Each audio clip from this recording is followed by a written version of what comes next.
जय हिंद दोस्तों। 15 अगस्त 1947 को इंडिया आज़ाद हो गया था। ब्रिटिश रूल ऑफिशियली खत्म हो चुका था। लेकिन क्या आप जानते हैं, उस दिन इंडिया के पास अपना खुद का कॉन्स्टिट्यूशन ही नहीं था। इसका मतलब ये था कि आज़ादी के बाद भी लगभग 3 साल तक इंडिया को चलाया गया ब्रिटिश टाइम के मॉडिफाइड लॉ से। टेक्निकली हम फ्री थे, लेकिन ऑफिशियली हम एक डोमिनियन थे, जहां हेड ऑफ स्टेट अभी भी ब्रिटिश मोनार्की ही था। और जब तक कोई देश अपना रूल्स खुद डिफाइन नहीं करता, तब तक वो पूरी तरह सॉवरिजन नहीं कहलाता।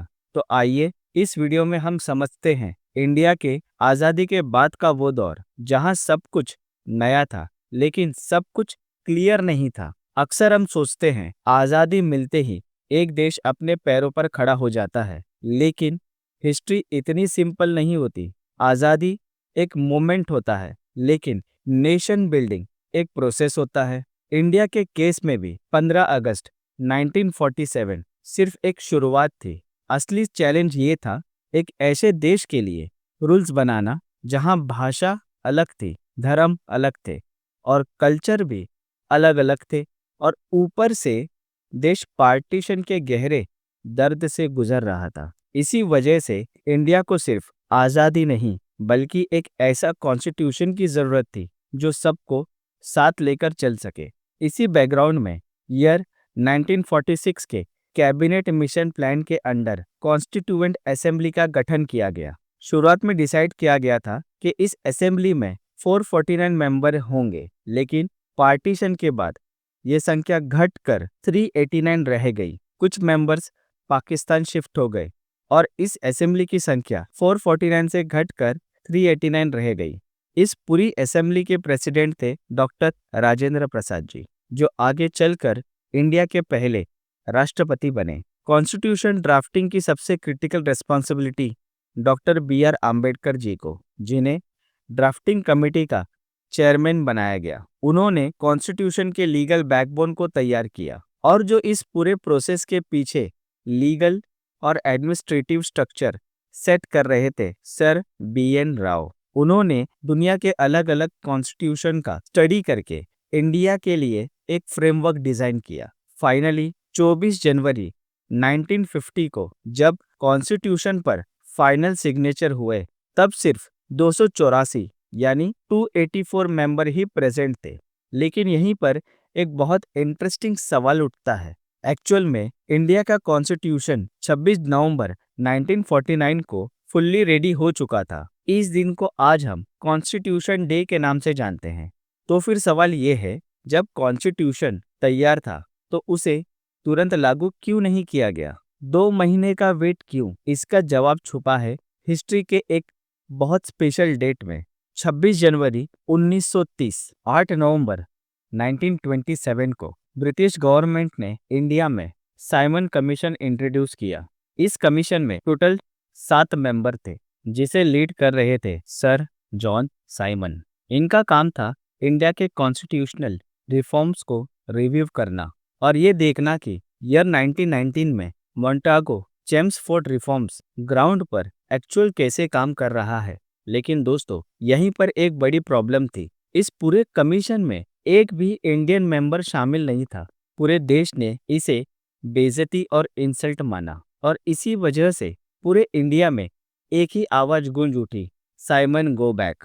इस दौरान एक ब्रिटिश लीडर जो इंडिया के सेक्रेटरी ऑफ स्टेट थे, उन्होंने कहा, अगर तुम ब्रिटिश लॉ से खुश नहीं हो तो खुद एक ऐसा कॉन्स्टिट्यूशन बनाकर दिखाओ जो हर कमिटी के लिए एक्सेप्टेबल हो। ये सिर्फ एक स्टेटमेंट नहीं था, ये इंडियन लीडरशिप की कैपेबिलिटी पर एक सवाल था। इस चैलेंज के जवाब में ईयर 1928 में मोतीलाल नेहरू जी, जो कि एक सीनियर लीडर थे इंडियन नेशनल कांग्रेस के, पूरे 1 साल मेहनत करके एक रिपोर्ट तैयार की, जिसे नेहरू रिपोर्ट कहा गया।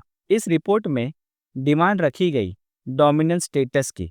डोमिनेंस स्टेटस का मतलब था देश अपना डेली डिसीजन ले सकता है, लेकिन फाइनल अथॉरिटी अभी भी ब्रिटिश क्राउन के पास ही होगी। यानी देश दिखने में इंडिपेंडेंट जरूर था, लेकिन लीगली पूरी तरह आज़ाद नहीं।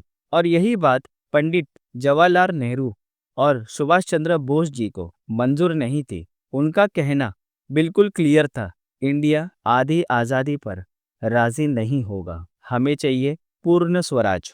ये सिर्फ एक रिपोर्ट का विरोध नहीं था, ये इंडिया के फ्रीडम मूवमेंट का एक टर्निंग पॉइंट था। इस बदलते हुए पॉलिटिकल मूड का सबसे बड़ा असर दिखता है दिसंबर 1929 के लाहौर सेशन में। यहीं जवाहरलाल नेहरू जी की लीडरशिप में कांग्रेस ने ऑफिशियली डिसाइड किया कि इंडिया का गोल अब डोमिनेंस स्टेटस का नहीं बल्कि पूर्ण स्वराज का होगा। 31 दिसंबर 1929 में रवि नदी के किनारे पूर्ण स्वराज का रेजोल्यूशन पास हुआ और तय हुआ कि 26 जनवरी को इंडिया पहली बार इंडिपेंडेंस डे यानी पूर्ण स्वराज दिवस मनाएगा। अब वापस आते हैं अपने ओरिजिनल सवाल पर, रिपब्लिक डे 26 जनवरी को ही क्यों? 26 नवंबर 1949 को कॉन्स्टिट्यूशन रेडी था। इंडिया उसी दिन चाहते तो रिपब्लिक बन सकता था, लेकिन लीडर्स ने सिर्फ लीगल एंगल से नहीं बल्कि हिस्टोरिकल कंटिन्यूटी के एंगल से भी सोचा। 26 जनवरी कोई रैंडम डेट नहीं थी,